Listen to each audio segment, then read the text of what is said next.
क्या सच में Roman Reigns Covid positive हैं या बस ये एक स्टोरी लाइन का पार्ट है या इसके पीछे विंस मैकमैन का खुरापाती दिमाग है, उसके बारे में ही बात करेंगे इस वीडियो में, जो कि काफ़ी कमाल की और इंटरेस्टिंग होने वाली है। उम्मीद है आप सभी को पसंद आएगी। हाय फ्रेंड्स, मेरा नाम है प्रियांशु, आप देख रहे हैं गेम ऑफ इनिंग्स। तो बढ़ते हैं वीडियो की तरफ और शुरू करते हैं वीडियो बेल बजा के। जैसा कि मैं, आप और सभी डे वन पीपीवी में Roman Reigns versus Brock Lesnar के बीच होने वाले मैच के लिए काफ़ी एक्साइटेड थे। किसी को कुछ भी आइडिया नहीं था, बट जब शो शुरू हुआ उससे पहले ये बताया गया कि रोमन रेंस कोविड पॉजिटिव है, जिस वजह से वो डे वन पीपीवी में अपना टाइटल डिफेंड नहीं कर पाएंगे। जिसका क्लियर मतलब ये था कि Roman Reigns versus Brock Lesnar के बीच होने वाला मैच अब कैंसिल हो चुका है। इतना ही नहीं, एक और शॉकिंग जानकारी डब्ल्यूडब्ल्यूई ने ये दी कि ब्रॉक लेसनर को डब्ल्यूडब्ल्यूई चैंपियनशिप के लिए दिखने वाले फैटल 4-वे मैच में ऐड कर दिया गया है।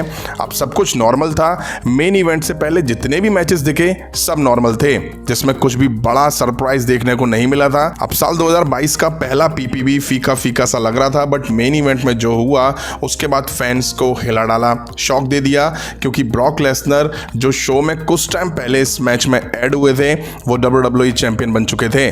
जिसके बाद सबके दिमाग में तरह तरह के सवाल उठने लगे। Roman Reigns, Brock Lesnar, Paul Heyman इनसे रिलेटेड। तो क्या ये सब पहले से प्री प्लान था या ये डब्ल्यूडब्ल्यूई की माने तो वाकई ये शो से एंड पहले डिसाइड हुआ? अब देखिए, इसका एक लाइन में जवाब ये हो सकता है कि रोमन रेंस वाकई पॉजिटिव हो, बात यहीं खत्म हो जाती है। बट कुछ चीजें ऐसी हैं जो सोचने पर मजबूर कर देती हैं, क्या वाकई ऐसा है या इसके पीछे विंस मैकमैन का खुरापाती दिमाग है? और या ये स्टोरी लाइन है वो इसलिए क्योंकि रोमन रेंस ने और खुद डब्ल्यूडब्ल्यूई ने ये भी नहीं बताया है कि रोमन रेंस पॉजिटिव कब हुए, क्योंकि रोमन रेंस लास्ट 17 दिसंबर 2021 के स्मैकडाउन के एपिसोड में दिखे थे।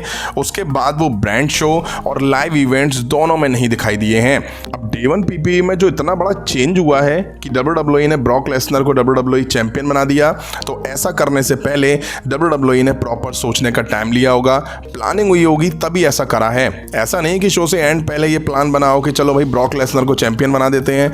ऐसा मैं इसलिए कह रहा हूं क्योंकि रोमन रेंस और ब्रॉक लेसनर के बीच अच्छी स्टोरी लाइन दिख रही थी, जिसमें पॉल हेमन का बड़ा रोल था। वो सब अब पीछे छूट जाएगा। मेरा मतलब है कि वो स्टोरी लाइन अब अधूरी रह जाएगी। डब्ल्यूडब्ल्यूई ने ये भी डिसाइड करा होगा कि ब्रॉक लेसनर को डब्ल्यूडब्ल्यूई चैंपियन बनाने के बाद क्या प्लान्स होंगे, किसके साथ फ्यूड दिखेगी, वगैरह वगैरह। ये सब पहले से डिसाइड होता है। वहीं ऐसा इसलिए भी हो सकता है कि विंस मैकमैन ने सोचा हो साल के पहले दिन रोमन रेंस के हाथों ब्रॉक लेसनर को हराना सही नहीं होगा, और वो ब्रॉक लेसनर के हाथों रोमन रेंस को भी नहीं हरवाना सकते थे, क्योंकि रोमन रेंस से ब्रॉक लेसनर का रिकॉर्ड भी तोड़वाना था।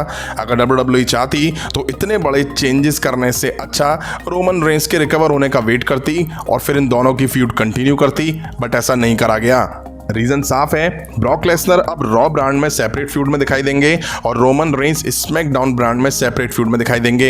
ऐसा करके डब्ल्यूडब्ल्यूई रोमन रेंस को और लंबे टाइम तक चैंपियन बना के रख पाएगी।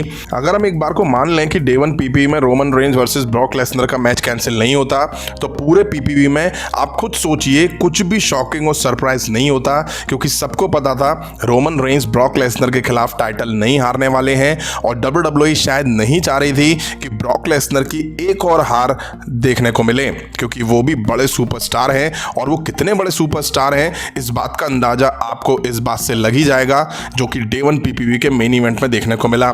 शायद विंस मैकमैन ने इसलिए ही अपना खुरापाती दिमाग चलाया, क्योंकि इनके बीच बेशक मैच बड़ा था, बट रिजल्ट पहले से फैंस को पता था। विंस मैकमैन को अच्छे से ये पता था कि Roman Reigns versus Brock Lesnar के मैच की वजह से ही इस पीपीवी में टिकट सेल हुई हैं, इसलिए ही उन्होंने एंड टाइम पे इस बात का खुलासा करा। अब डब्ल्यूडब्ल्यूई यहां सही खेल गई। उन्होंने रोमन रेंस को पीपीवी से हटा के ब्रॉक लेसनर को चैंपियन बना के फैंस को शॉक तो दे दिया, जिसके बाद कंप्लीट चीजें अब बदल चुकी हैं। वहीं सबसे बड़ी बात यह भी है कि हम पहले भी ऐसा देख चुके हैं, जब साल 2018 में रोमन रेंस ने कैंसर की वजह से यूनिवर्सल टाइटल छोड़ा था और वो 2 महीने के अंदर रिकवर होकर रिंग में फिर से लड़ने वापस आ चुके थे। फिर 2020 में रेसलमेनिया से पहले गोल्डबर्ग के खिलाफ मैच बुक होने के बाद भी रोमन रेंस अचानक से गायब हो गए थे, जिसका रीजन डब्ल्यूडब्ल्यूई ने कभी फैंस को बताया ही नहीं।